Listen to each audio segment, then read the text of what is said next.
Ok, j'ai sélectionné 5 pépites explosives que je vais vous partager.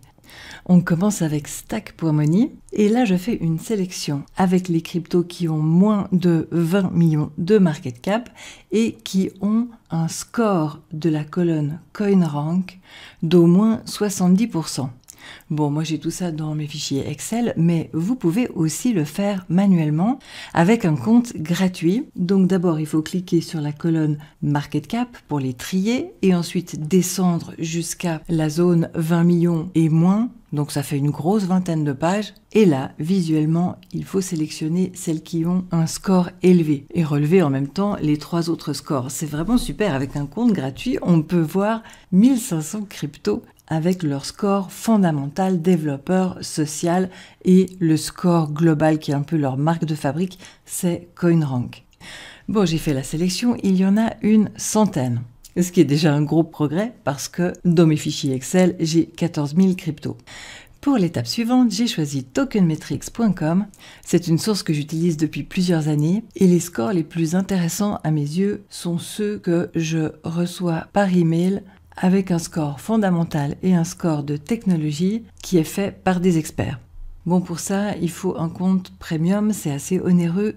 J'ai un code qui peut vous donner 10% de réduction à vie. Donc là, je vous ai mis le lien, faites une copie d'écran si ça vous intéresse. Donc pour cette sélection, j'ai choisi ceux qui ont au moins 80% de score technologique.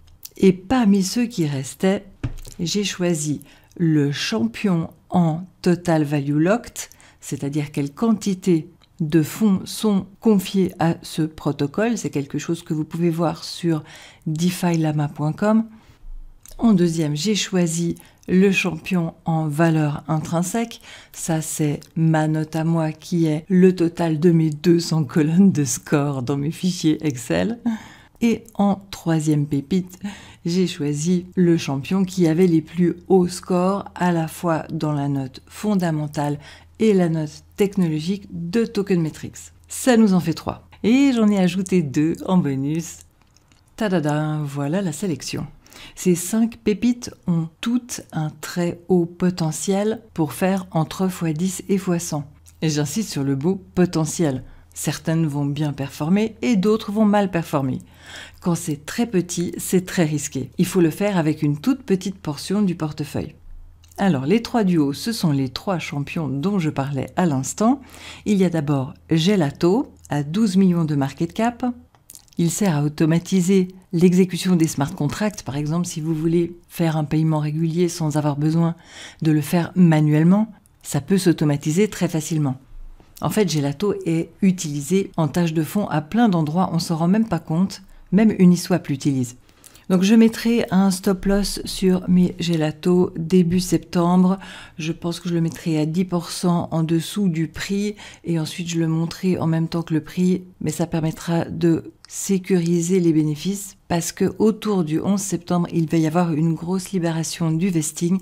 Ça veut dire que des investisseurs initiaux qui avaient reçu des tokens très bon marché vont enfin commencer à les recevoir et ça peut faire une pression à la vente qui peut faire baisser le prix. La plupart des cryptos ont ce genre d'épée de Damoclès. L'avantage avec Gelato, c'est que le délai est suffisamment loin pour laisser monter le prix dans l'intervalle.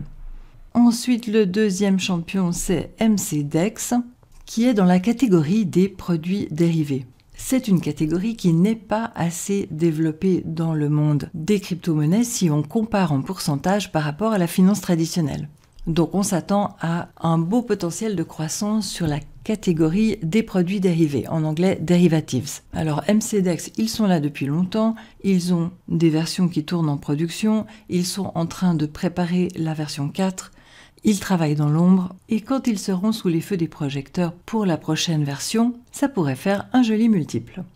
Ensuite, notre troisième champion, c'est Goldfinch. C'est un petit nouveau qui est apparu en janvier 2022. C'était surprenant, il a été immédiatement intégré à Coinbase. Bon, il faut dire que Coinbase faisait partie des investisseurs initiaux.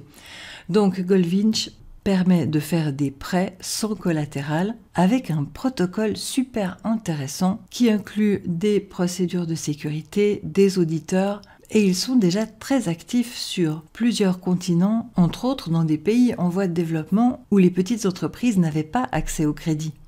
Donc là, on a une vraie innovation soutenue par des grands noms et Token Metrics leur a mis une excellente note à la fois pour le fondamental et pour la technologie.